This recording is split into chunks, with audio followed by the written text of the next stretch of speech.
virus. Asymptomatic spread is not a thing. And about the vaccines. All the vaccine candidates have problems. They're all using the spike proteins, but the spike proteins themselves are what we doctors call pathogenic, meaning they're disease-causing. That is not true, Dr. Paul Offit, member of the FDA Vaccine Advisory Committee, told CNN.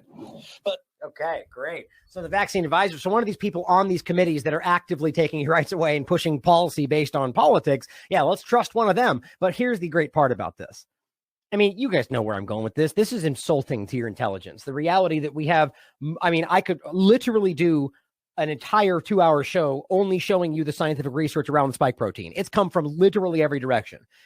And they're just willing to go, no, fake news, because this guy said, and that's supposed to be the debunk. That's the fact check because the red, false, not true on the way. Okay, let's actually read the science. SARS-CoV-2 spike protein impairs endothelial function via downregulation of ACE2. Yes, the title's talking about SARS-CoV-2 and the spike protein, but don't forget the injection that has the mRNA instructions wrapped in lipid nanoparticles that are supposed to create, guess what? The same spike protein. But regardless of any of that, guess what the study found? In the current study, we show that the spike protein alone, by itself, can cause vascular damage, can damage vascular endothelial cells by downregulating ACE2 and consequently inhibiting mitochondrial function. There's just one of them, but by itself, recognize it can cause damage. That's the first part. Second part, SARS-CoV-2 spike protein alone can cause lung damage. Okay, so we can see how this is very clearly by itself, however that finds its way into your body, whether by SARS-CoV-2 or by injection, but other things and mRNA instructions can lead to damage. That's what they're telling you. The spike protein alone can lead to damage. Okay, well then the Salk Institute, again, one of the most highly regarded in this position, are telling you based on the research we've shown you many times, the cut to the chase here is they're proving with their research that the spike protein alone was enough to cause disease. I mean, that literally says what she just said, verbatim, not true, says CNN's narrator. Okay. Now you could argue it's not true, but then at the very least, if you're a journalist, you should go, here's why they would say that based on the scientific research that's peer reviewed. But let me explain to you why that's actually not correct. Nope, didn't do that though. They just jumped over it with a heavy hand and said, fake news. Here's what we think. That's the facts. This is the absurd nature of where we are today, and people are going right along with it.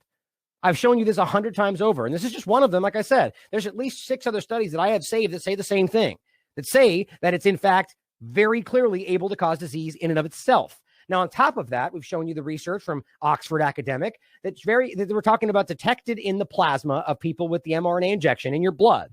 It says 11 of 13 participants showed detectable levels of SARS-CoV-2 protein, the spike protein, as early as 1 day after the first injection. So the point is that the mRNA, which has the instructions for that, we're supposed to only stay in your shoulder and then go away right away. The narrative, this is showing you that 11 of 13 people showed that within 1 day, both the mRNA and the proteins were circulating your bloodstream.